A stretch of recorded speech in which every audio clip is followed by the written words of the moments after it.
Hello, everyone. My name is Daniel Crane, and I am the Program Director for the Center for Creative Entrepreneurship. And you are listening to Global Industry Spotlight, a conversational series where we talk with entrepreneurs, organizations, businesses, artists, learn about their journey, learn about their work, and hear what they have to say. We are streaming live out of the Comcast Business Startup Studio, located in 2112, Chicago's first music, film, and tech incubator. Uh, Upcoming events, where we have lots of events coming up, which we're excited about. If you didn't come to the Music Bloom in Bridgeport Pilsen, you missed an incredible night of just discussion, community. Really thanks to all of the panelists and people that showed up for that event. Upcoming this Tuesday, we are going to be in Bronzeville, hosted by Sam Thousand. It's going to be a great event with wonderful musicians and panel discussions, really focusing on how to generate revenue as a musician and the music industry, and also how to build community kind of around your career. So come and check that out next Tuesday in Bronzeville. Go to cceglobal.org to learn more about that. Today, the Global Industry Spotlight is on Sigtryggur Baldursson, the Managing Director of Iceland Music. Siggi is also a veteran musician, having been a forming member of the Sugarcubes with Björk and others, one of the owners of the music collective and record store Smekkleysa, Bad Taste, and has been running programs boosting the export of Icelandic music and musical entrepreneurs for 11 years as the head of Iceland Music. The music community in Iceland is very DIY, and Iceland boasts an uncanny amount of internationally known acts, even though the population is less than Tulsa, Oklahoma. Very excited to have Siggi here today with us. Welcome. Thank you. So, and I would love to just kind of start out hearing a little bit about, your experience as a musician, touring with the Sugarcubes, and then also, starting this mambo band, which we were just talking about, and then how that kind of led into, what you're doing right now for Iceland. And full disclosure, I'm also, a full-time musician and professional drummer like you. And that's how it started. And now we're here sitting, doing different types of work. So, so tell us about just kind of the being a drummer and doing that. Mm-hmm. Actually, the Sugarcubes was not the first touring band I was in Iceland. We had a band before that, which we called an anarcho-punk collective. Okay. I would call it an experimental punk collective, actually. It was called Kukul. And Kukul had me and Björk and Einar, who we all ended up in the Sugarcubes, but also three other talented musicians, Birgir Mogensen and Guðlaugur Óttarsson and Einar Milax. And we were basically came together through a collective, basically, that we formed in. It was later formed in, this band existed between 83 and 86. And in 86, we formed a collective, sort of the people from this band and others came together, sort of young artists in Iceland interested in shaking up the system a little bit.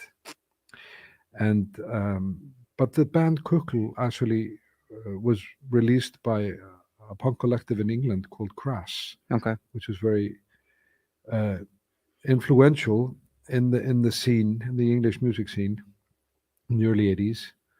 And they released our record through a sublabel called Corpus Christi, and we toured quite a bit in England and Europe. A couple of tours, a few tours there. And then in 86, that band disbands, and we formed this collective called Bad Taste, which we were sort of early 20s and wanted to shake up the artists community in Iceland, and sort of especially sort of the gatekeepers to what we thought was kind of a stagnant art community. So this collective was made up of musicians, of writers, of visual artists, all sorts of folks. And we started handing out Bad Taste Awards, which it was a lot of this was kind of tongue in cheek, and we wanted to have fun with it as well. Were you meeting in a specific space? How did you? Yeah, I mean, we had gather, the community that made up the collective.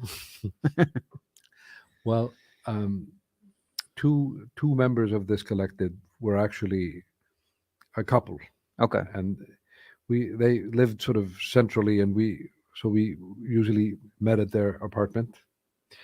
I mean, the people making up this collective, I would say, I mean, maybe 10, 14, 10, 12 people, the core. Mm-hmm. And then there were usually people that were, especially when we formed the label a couple of years later, we started releasing bands in Iceland.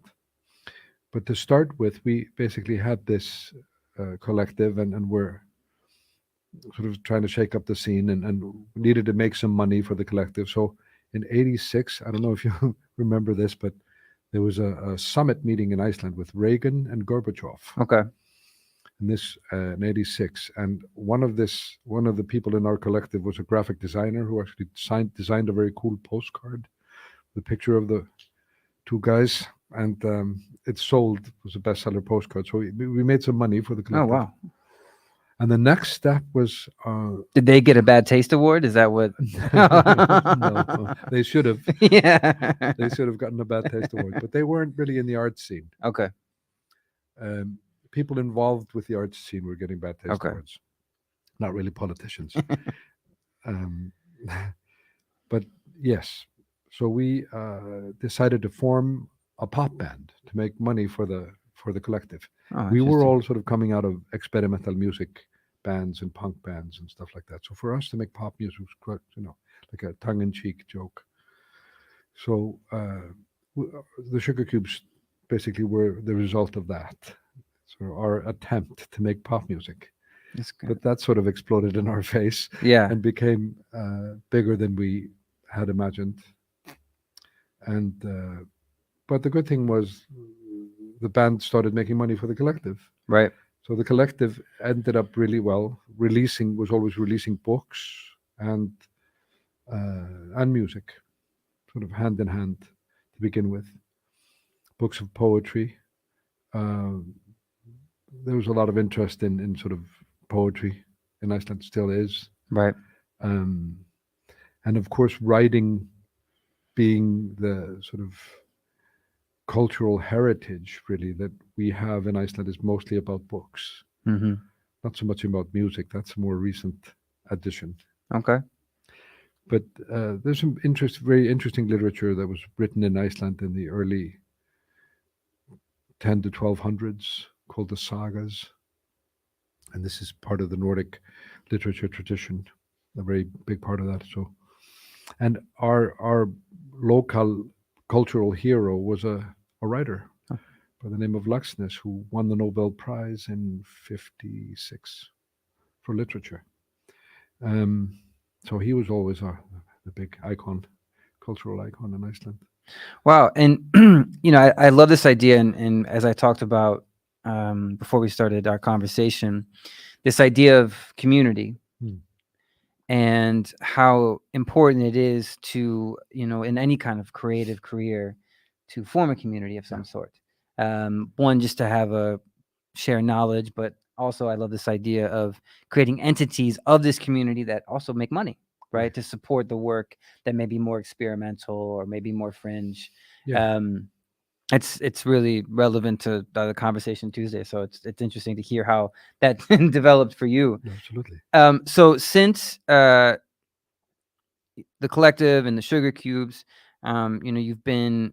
I mean, obviously, there's a lot of life that has been lived between that and Iceland music, but I would love to hear how you got into the position of working for Iceland music and what has kind of been the focus of your work for these years. Yeah, I was pretty much a freelance musician from 1988 till 2012 when I took this desk job. But Iceland Music is an interesting thing. It's basically a small export office. It's funded mostly by the government and the musicians' organizations in Iceland, but mostly by the government. Okay. But it's the board of directors is put together by the music organizations. The government basically trusts them to be the board of this, even though they're funding most of it. And it's built on basically a Nordic model. The Nordic countries which we are a part of um, all had these music export offices in place before we formed the one in Iceland Okay. in 2006. It's basically legally set up. It starts operation in the beginning of 2007. It was run by a lady called Anna Hildur, and she was quite a sort of a trailblazer in that sense. And she had to put together a board for this new music office. And I, being on the board of the Music Writers Union, was asked to come in as a representative because I'd been working a lot internationally. Mm-hmm. Um, and yes, so I took a seat as a board member there for the first 5 years. And when she left, the rest of the board asked me and her, well, she, whether I'd take over as running the office, and I said I'd give it a shot, but I wasn't sure this was something for me. It's a little strange, if you're working as a freelance musician to sort of all of a sudden, as I visioned it, jump over the desk to the other side. It's very awkward. Yes, and I have done that jump, yes, and it's a very strange place. I remember, it's silly, but using Outlook for the first time, and all the different kind of like meetings and systems and emails and just the language, and it was a little bit of a learning experience. yes, I would say. I was used to my own private version of organized chaos, Yes. like a lot of artists are. Yeah. And I was comfortable within that world. But to take on a job like this and to walk into a different system which has been set up is always a challenge. So it was a personal challenge for me, and I didn't know how it'd turn out. So I just did a year contract to begin with. But it took me about a year to understand the functions of the office and the projects that it was doing. Mm-hmm. And by that time, I'd sort of finally gotten an idea of where we could go from here. So that was a lot of fun, and especially sort of finding that sort of empowerment by understanding something that and coming to grips with it. I thought was very interesting. And what was your vision? What did you see? As could be have impact. Yeah, at the time, what I saw was basically a wonderfully creative musical community in Iceland. And when asked about the Icelandic music business, I often reply that we don't really have much of a music business in Iceland, but we do have a wonderful music community. Partially because of the smallness of the place, Mm-hmm. Shall we say, the size of the place, and so it's quite interactive. And a lot of the musicians operating in Reykjavik know each other or of each other. And there's a lot of mixture going on between genre types and interactiveness. There aren't very many companies in Iceland that are working internationally from Iceland. So a lot of but having said that, because of the creative aspect of the music scene, we had an uncanny number of internationally operating musical projects, Right. either sort of solo artists or bands or all sorts of mixtures. But most of those projects had basically sought their business out of the country. So they were going through managements and labels and publishers and whatnot, using the business aspects outside of the country. Was there a country that it was Mostly through England mostly to begin with. I mean, the Sugarcubes set up a very good relationship with a label in England called One Little Indian at the time, called One Little Independent now. And still works. I mean, One Little Independent is still Björk's label, and always has had at least 3 to 5 Icelandic acts on its roster. It's been sort of an ambassador for Icelandic music, but quite a few other labels followed suit. And also artists that start with an indie label will sometimes graduate onto a major, like Sigur Rós and other artists coming out of Iceland. But what had happened was that the diversity had increased a lot. To begin with, from like 1988. Well, here's a funny story. The first Icelandic act to actually work internationally out of Iceland was not the Sugarcubes or Kukul, for that matter. Mm-hmm. It was an Icelandic jazz funk band called Mezzo Forte that charted in England with an instrumental hit in 1983. And they went on to create a career for themselves in Europe mostly. They never really went to the States. Sugarcubes, however, were signed to a major label in the States, and so thus became much more of an international act. Um, yes, but that was going back. But I was Mm-hmm. talking about sort of the scene that I'm coming into in 2012 when I'm starting with the music export office. The diversity of music had grown a lot. It wasn't just sort of wonderfully weird indie music from Iceland, like Björk and the Sugarcubes Right. and Sigur Rós. And Gus Gus had come to play, which is a dance act, Mm-hmm. and other Emiliana Torini had come onto the scene, singer-songwriter, and quite a few others. So the palette had grown quite a lot.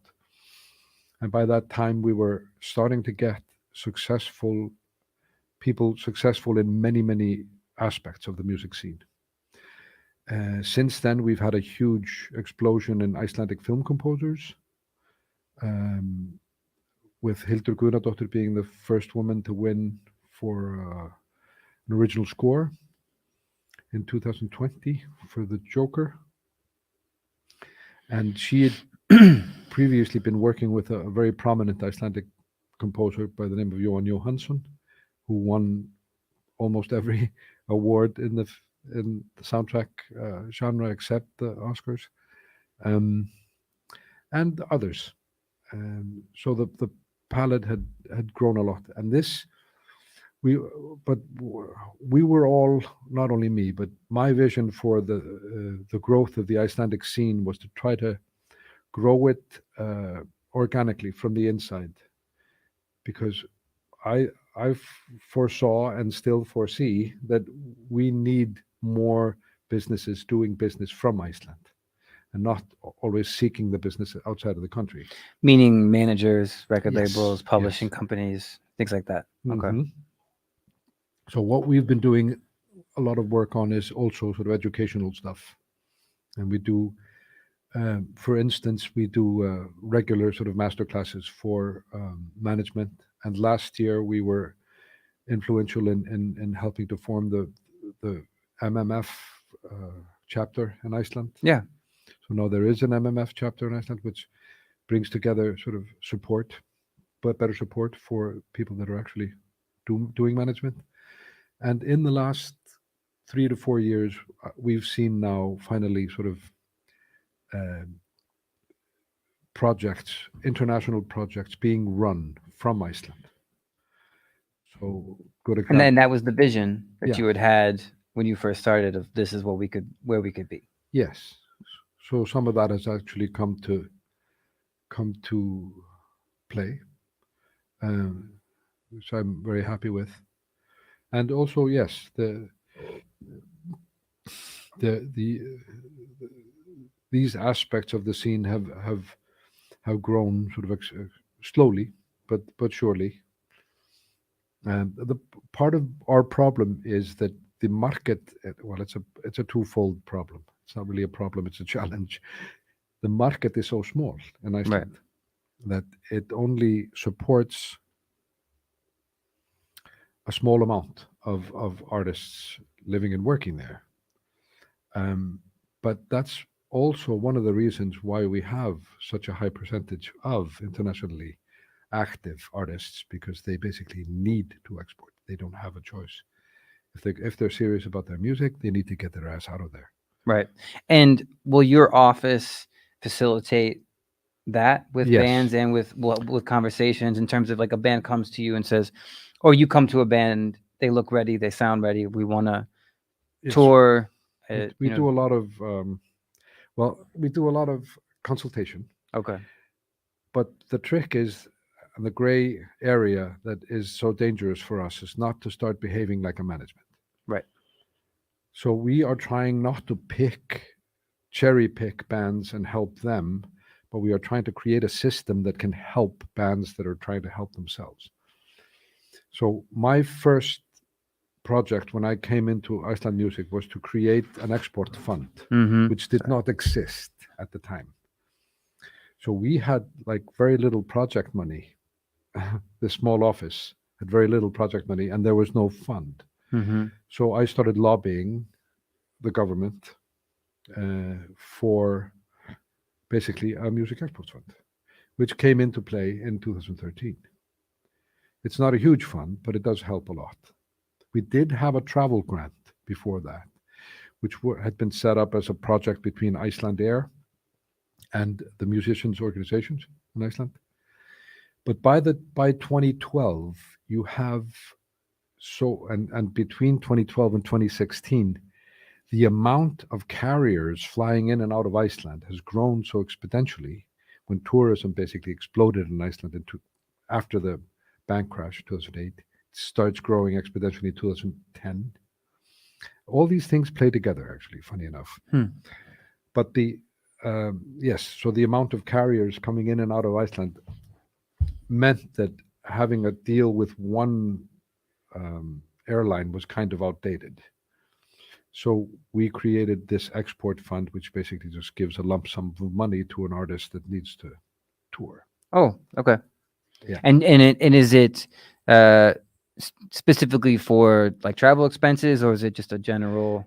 It's a two-pronged thing. Yeah. The travel grants are awarded monthly, every month. You can apply for a travel grant, get a travel grant, but preferably before you travel. You have to apply for it before you travel. But that's why we have to have it every month. And secondarily, we have marketing grants, which you can apply for quarterly. Oh, that's great. That's the marketing piece is such an important and forgotten piece. Absolutely.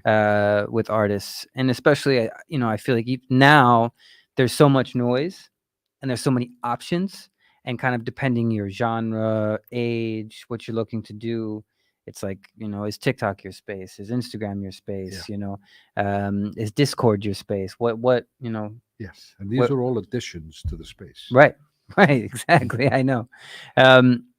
So that's great, and I think something that really strikes me is how a scene that's kind of untouched by the industry becomes so creative, and because it's almost untouched, and that's the catch-22. So it's like, how do you maintain that spirit while also providing opportunities for the creative people? Exactly. Yeah, that's what I'm saying. We must create opportunities for artists and projects on their terms, and not to sort of enforce the business side onto them. So we mustn't basically create boxes that we have to try to fit circular things into. right. Square boxes. That's the whole trick. So I've been trying to create, and me and my associates, a system where we, as I said earlier, where we create a support system for projects that want and can use it. That's one of the reasons that we've been focusing on, like, the conference part of Iceland Airways Festival, which is a showcase festival in Iceland. Yeah. So we work on the conference part, bringing in international people to the conference, doing panels and the normal conference type stuff. Right.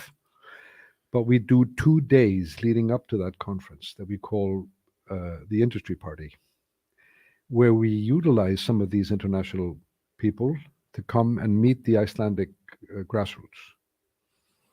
So we do so-called networking meetings where we have like a list of 10, 15 international professionals, like a smorgasbord of labels, managements, PR companies, publishers. Very important to try to sort of create better understanding of publishing, which is a hidden, very often a hidden thing. Oh, it's very, yes. For artists, this is something that we've been working on. And of course, sync, which is in latter years become one of the big new revenue streams. So we have to bring in music supervisors and sync professionals and blah, blah, blah. And when you create these these networking meetings where artists and people interested in the working in the grassroots in Iceland can book meetings with these people and either play them their music or Right. just talk about what they do, That's wow. That's great. I mean, that's which is similar to a lot of what happens here in yeah, 2112, yeah. which has been an inspiration, by the way, for us. Yes. Yeah. No. It's. I mean, that is the work, though. It's like how to really provide that direct connection, Mhm. the in-person meeting, the networking piece.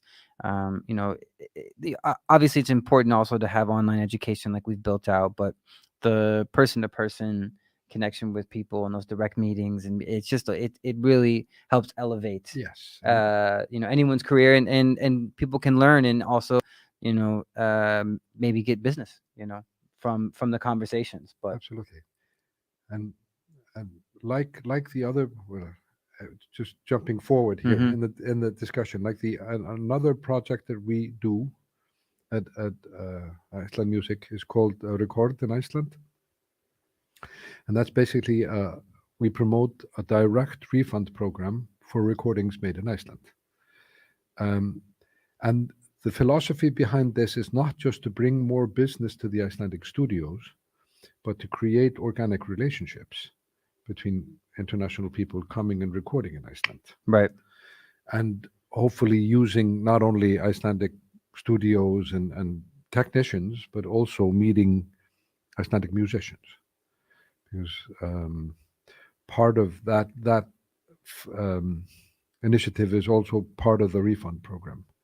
So if you want to hire a Icelandic string section or a good drummer in Iceland or something, you basically get whatever you pay that person, you get 25% of that refunded by the government. Yeah, I really love this idea as we were talking outside. Yeah. The fact of one is, I mean, I love the second piece of that, right? It's like a lot of the times we focus so much on what the business is. Yeah. Like, okay, are you bringing business? Are you bringing business? But the organic connection between people is really what helps things grow.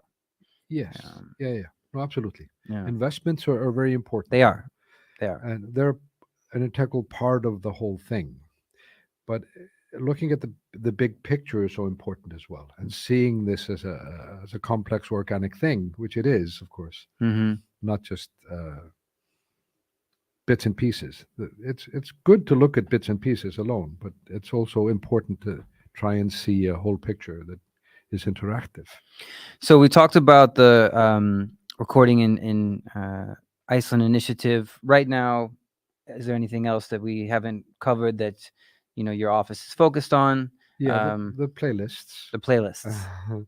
We cultivate sort of playlists of new Icelandic music mostly. Okay. Stuff that comes out. People send us new stuff, and we fit it into the Iceland music playlists, which are available on Spotify, Apple Music, and also Deezer. Mm-hmm. It's a project that we did during COVID, Right. which turned out really well, and so we decided to continue it. Yeah. So we made QR codes with on a little business card that we took to all the car rentals in Iceland when the tourism started creeping back, and so the car rentals and the hotels could point their customers to this QR code. Like, are you interested in music? Do you want to create a soundtrack for your stay in Iceland with Icelandic music? And a lot of people thought that was very cool. So we could watch the um, amount of listens to these playlists just go up. That's a brilliant idea. That's a good idea. That's a good idea. I wish it were mine. I've heard some ideas in my life. That one is a very good idea. That's a good idea. Yeah. And it came to us from an Icelandic musician. That Came is to us and super said, "Why smart. don't you guys just Yeah. you're doing these new playlists, but why don't you do a QR code and give it to all the tourists?" Yeah, that's incredible. Wow. Well, um, having such a kind of robust career, being a full-time musician and playing in some pretty famous bands, starting a collective, having a record label and record store, and then transferring into basically being a representative of Iceland music and how to enrich the culture there.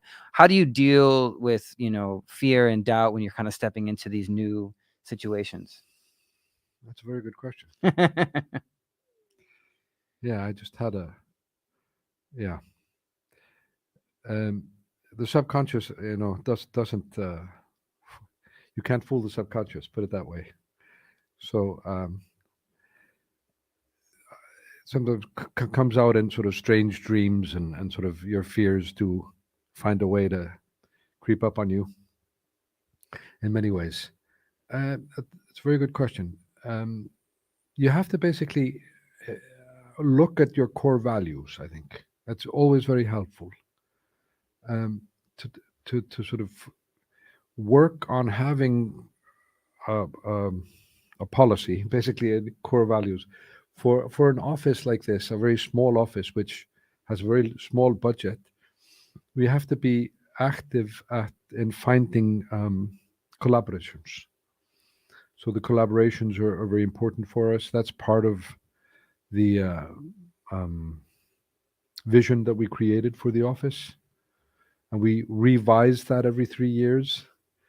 COVID was a real lesson in Right. many ways, Oh yeah. and we have to stop blaming COVID, but it was a very tough lesson for the not only for the whole music industry and us as well as others.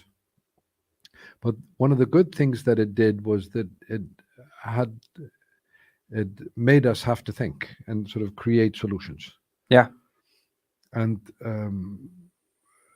come up with new ideas of things to do.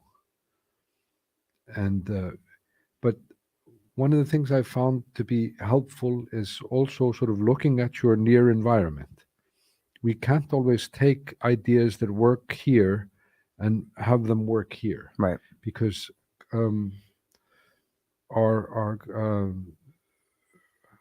what sorry, the word I'm looking for is on the tip of my tongue. Our communities are so different.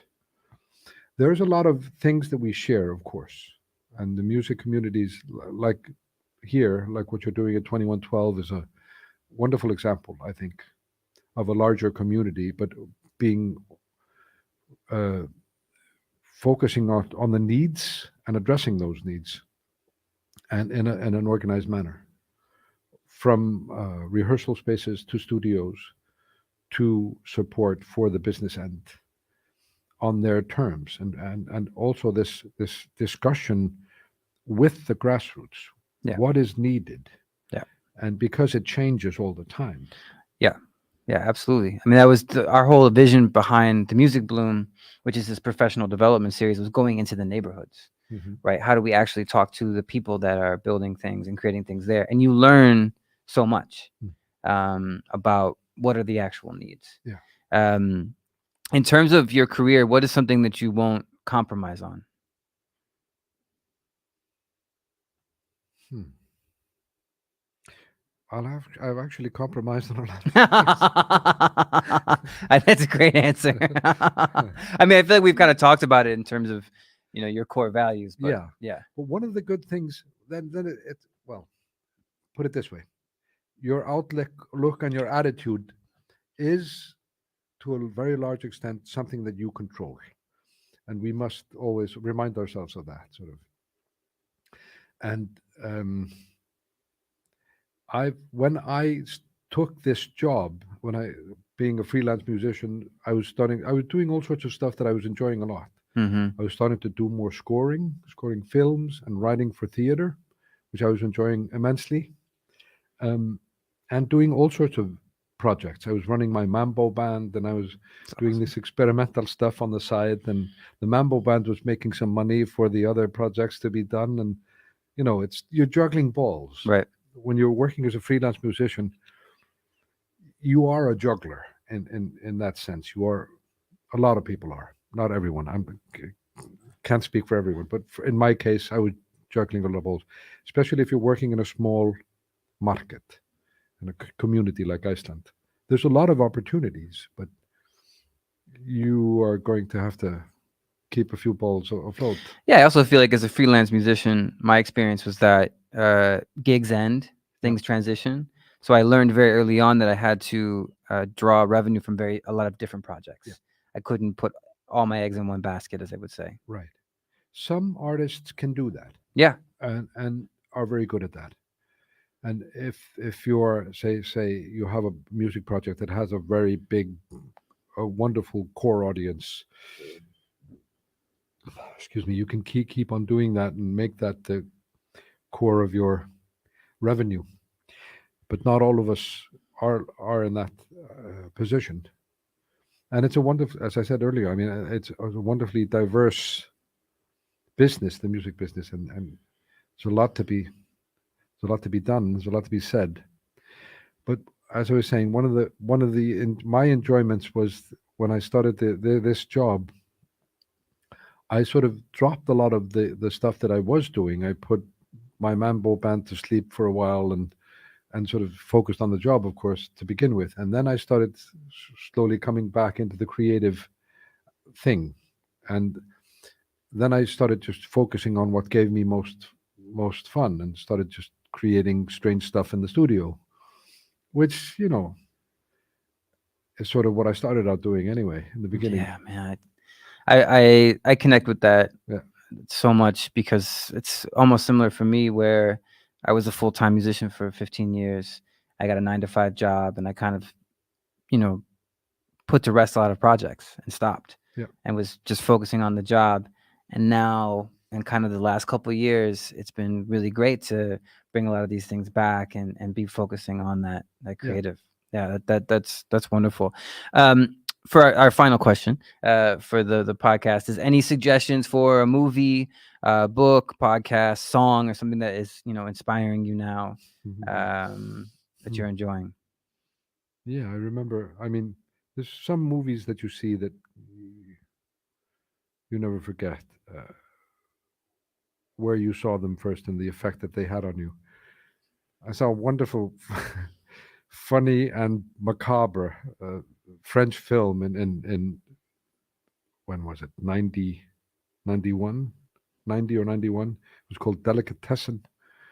It's a seminal film. It's funny and terrible, like a funny horror film. Yeah. But just the um, the approach was so fresh and interesting. Same guy that did Amelie, Mm-hmm. which is a better known film. Right. And I love films, um, and I'm really interested in that. And yeah, and I mean, books and literature have influenced me a lot as well, and music. I mean, when I was growing up, I was listening to a lot of diverse stuff. Um, when I was starting to take drumming seriously as a teenager, I was listening to stuff like anything from Philly Joe Jones to John Bonham, and that's Mm-hmm. quite different aspects of Mm-hmm. the stick. But when I started when I started becoming playing in bands and creating stuff from scratch, I found that I got much more out of listening to very different stuff. Hmm. So I started listening to much more world music. And the first type of world music, I was listening to sort of field recordings from Africa, Mm-hmm. which were really rhythmically basic, but fascinating all the same. And that helped me to sort of develop new ideas for how I approached the drum kit at that time. And I found that to be amazingly useful. So going outside your comfort zone is always a good, Yeah. is always a good hint. Yeah, no, I agree. I was fortunate enough to be exposed to West African music, the Awe people of Ghana, and also Cuban music and Brazilian music, and Absolutely. seeing kind of how all those things are connected, and also how it's relational to jazz and blues and the New Orleans style of drumming. Absolutely. Well, Siggi, I could talk to you about so many things. It's like it's pretty funny, and it's great. It's great to meet you, and also I'm inspired by your career, right? Like people who are musicians who are still creating things, but also building stuff and supporting their culture and their where they come from, and I think that's the important work and something that we're working here in Chicago on as well, of how do we export Chicago musicians and how do we get more industry here. But thank you so much again, just for taking the time to talk to us today. Also, just to let everyone know, there is an event tonight Yes. At Martyrs. Please come and check it out. I went to the South by Southwest showcase that Iceland Music did, and all of the bands were extraordinary. It was very, very high caliber, interesting music. So I'm encouraging anyone that's listening to come and check that out tonight. Again, my name is Daniel Crane, and you've been listening to Global Industry Spotlight, conversational series that we talk to organizations and wonderful people like Siggi. So it's great to have him as a guest. We are streaming live out of the Comcast Business Startup Studio, located in 2112, Chicago's first music, film, and tech incubator. Thank you to Comcast Business and Shore for providing the resources necessary to make this programming possible. Visit ccglobal.org to check out what we are doing. We have a tab of all different foundations that fund arts. We have weekly workshops and events that we are producing. We do this Global Industry Spotlight. We also have our online platform. So lots of things happening. We want to hear from you, but go to our website and check it out. Wishing everyone a great end to their week. We hope to see you at the Music Bloom in Bronzeville next Tuesday. Thanks again for listening.